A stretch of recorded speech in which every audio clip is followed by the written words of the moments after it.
Alors bonjour à tous, aujourd'hui nous allons répondre à cette question que nous pose le compendium du catéchisme de l'Église, à savoir, peut-on connaître Dieu avec la seule lumière de la raison? Alors voici la réponse apportée par le compendium.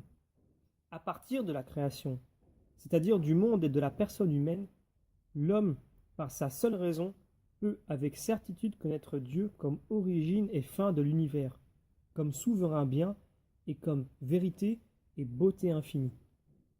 Alors nous allons approfondir un peu en prenant le catéchisme. Donc ce que nous allons lire dans un premier temps est situé dans la partie qui concerne les voies d'accès à la connaissance de Dieu.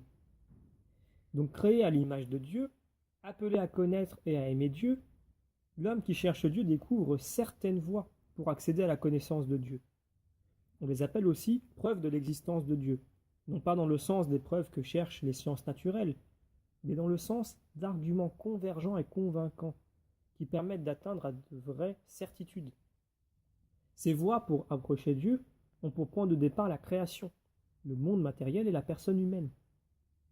Donc le monde, à partir du mouvement et du devenir, de la contingence, de l'ordre et de la beauté du monde, on peut connaître Dieu comme origine et fin de l'univers.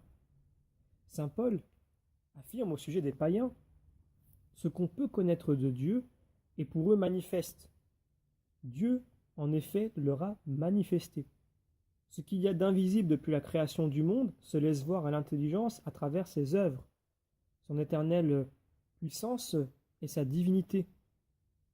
On peut voir notamment Romains chapitre 1, versets 19 à 20, ou encore Actes chapitre 14, voire aussi Sagesse chapitre 13.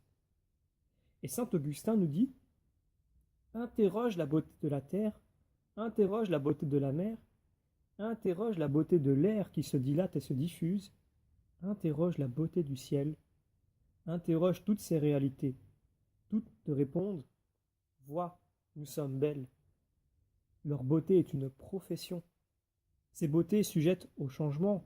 Qui les a faites sinon le beau, non sujet au changement?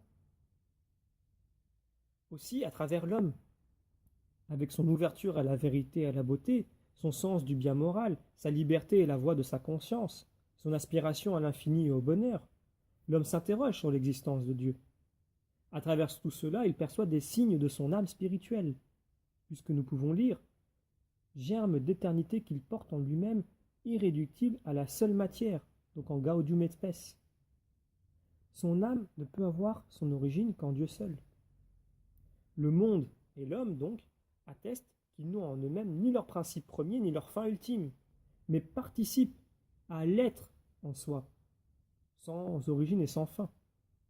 Ainsi, par ces diverses voies, l'homme peut accéder à la connaissance de l'existence d'une réalité qui est la cause première et la fin ultime de tout, et que tous appellent Dieu. C'est ce que nous dit saint Thomas. Les facultés de l'homme le rendent capable de connaître l'existence d'un Dieu personnel. Mais pour que l'homme puisse entrer dans son intimité, Dieu a voulu se révéler à lui et lui donner la grâce de pouvoir accueillir cette révélation dans la foi. Néanmoins, les preuves de l'existence de Dieu peuvent disposer à la foi et aider à voir que la foi ne s'oppose pas à la raison humaine. Et nous terminerons par un tout petit paragraphe tiré du paragraphe La connaissance de Dieu selon l'Église, donc dans le catéchisme, qui nous dit: la Sainte Église, notre Mère, tient et enseigne que Dieu, principe et fin de toute chose, peut être connu avec certitude par la lumière naturelle de la raison humaine à partir des choses créées. C'est ce que nous pouvons lire c'est ce qui a été écrit dans le Concile Vatican I. Sans cette capacité, l'homme ne pourrait accueillir la révélation de Dieu. L'homme a cette capacité parce qu'il est créé à l'image de Dieu. Voir Genèse chapitre 1, verset 27.